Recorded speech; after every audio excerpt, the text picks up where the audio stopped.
Guys, may gusto ko ikwento sa inyo at yung karanasan ko ito is hindi ko talaga malimutan, guys. One day, nag-field trip kami. And then sa field trip, dito ko guys nakilala yung special someone ko.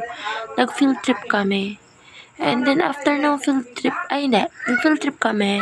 Tapos pumunta kami sa EK, which is madaming rides doon. Ako, ang hilig ko mag-ride. Then, ayun na nga, ang daming rides. And favorite ko talaga yung mga rides, which is yung mga carousel, yung mga kabayo na lumalakad, yung mga ganun ba.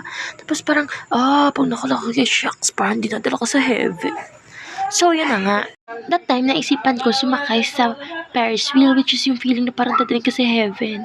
At yun, sakay ako sa Ferris wheel. And then, diba guys, isa lang, I think, parang dalawahan siya. Oo, dalawahan yun, dalawahan na siya. That time kasi wala naman akong boyfriend na masama. So, I decided ako na lang umupo. Shucks.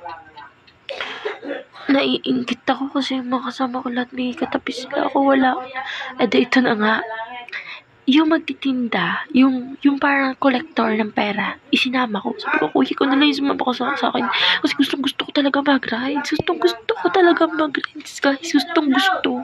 Yun, naawa sa akin si kuya kasi ako lang yung walang kasama. Tapos, nung iyak kami ng dalawa, guys, talaga parang kinahalo ko yung aking backbone, yung aking dibdib. Parang, talaga, okay na ako kaya din. Sabi ko, kuya, pakapit.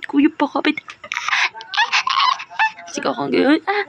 Sigaw kong gayon. Tapos, guys, yung si Kuya mong boy na nahawakan ko, after namin ng field trip, nagpaparamdam sa akin. Ganun na.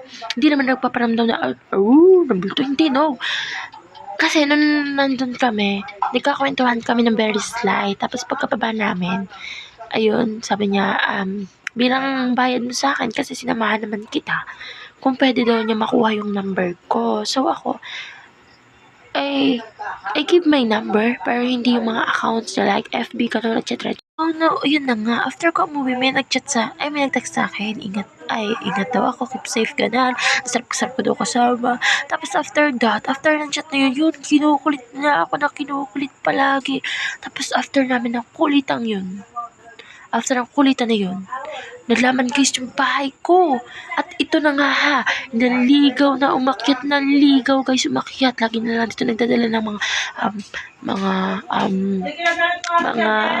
pizza, ganun.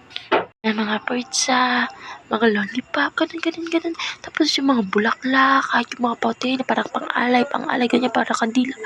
Guys, nadala niya ako sa panliligaw niya. And ito, naging kami.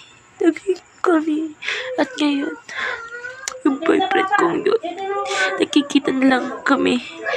Lagi siya nakasuot ng puting bestida sa ospital. Doon kami nakikita, doon kami nagdedate siya. Bala kayo, kusapin niyo ako.